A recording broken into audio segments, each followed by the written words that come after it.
আসসালামাইকুম। আমি এখানে 3টা কলা নিয়েছি। কলাটি একটু নরম বেশি হয়ে গেছিলো বাবুদের জন্য কলা। এখন আমি কলাটি কাঁটা চামচ দিয়ে নিচে একটা নষ্ট হয়ে গেলে কলা যাবে না ফেলা যায় খাওয়ার জন্য। নষ্ট হয়ে গেছে, উপরে কালো হয়ে গেছে, যে কলাটা নষ্ট হয়ে গেছে না, ভিতরটা কিন্তু ভালো থাকে।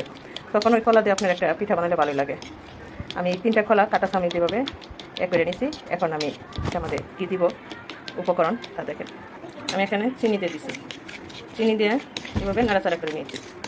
একটা ডিম নিয়েছি, এই ডিমটা এখানে দেবো। এই যে ডিমটাকে এবার ফাটিয়ে নেবো, এটার সাথে মিক্স করে নেবো। চিনি, কলা, ডিম, তার মধ্যে অল্প কটা ময়দা দিব। নষ্ট কলাটা পোদে কালো হয়ে গেছে, আমরা ফেলে দিলাম না, ভিতরে তো ভালো আছে। এটা ফোলা খাওয়ালাম না, নিজেও খেলাম না, কিন্তু একটা পিঠা বানিয়ে নিলাম, উপকরণ হয়ে গেল।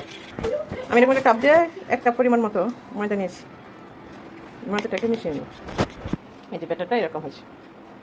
এখানে এরকম একটা সাইজের বিস্কিট নিয়েছি, বিস্কিটটা আমি দিয়ে দেবো। ওই যে আমি এখানে বিস্কিট দিয়েছি, দেখেন সুন্দর একটা কালার দেখা যাচ্ছে। বিস্কুট থাকলে দিতে পারে না, থাকলে চলে। আমি এখানে একটা ফ্রাই প্যান বসেছি, ফ্রাই প্যানে তেল দিয়ে দিচ্ছি। তেলটা গরম হয়ে আসলে ওই পিঠাটা দিব।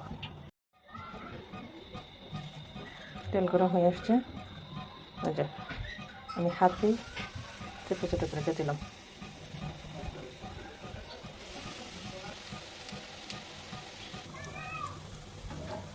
দেখেন কত সুন্দরভাবে ফুলতেছে, কত সুন্দর পিঠা হয়েছে।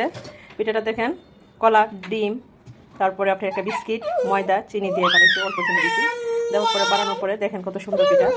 পিঠা আসলে খেতে স্বাদ। আমার বাচ্চা খাওয়ার জন্য অস্থির হয়ে গেছে, একটা মুখে দিয়ে দিয়েছিলাম। অনেক নরম, একবারে সফট, যাদের দাঁত নাই তারাও খেতে পারবে, এরকম সফট হয়েছে। দেখেন খুব সুন্দর। ধন্যবাদ সবাইকে। আসসালামু আলাইকুম।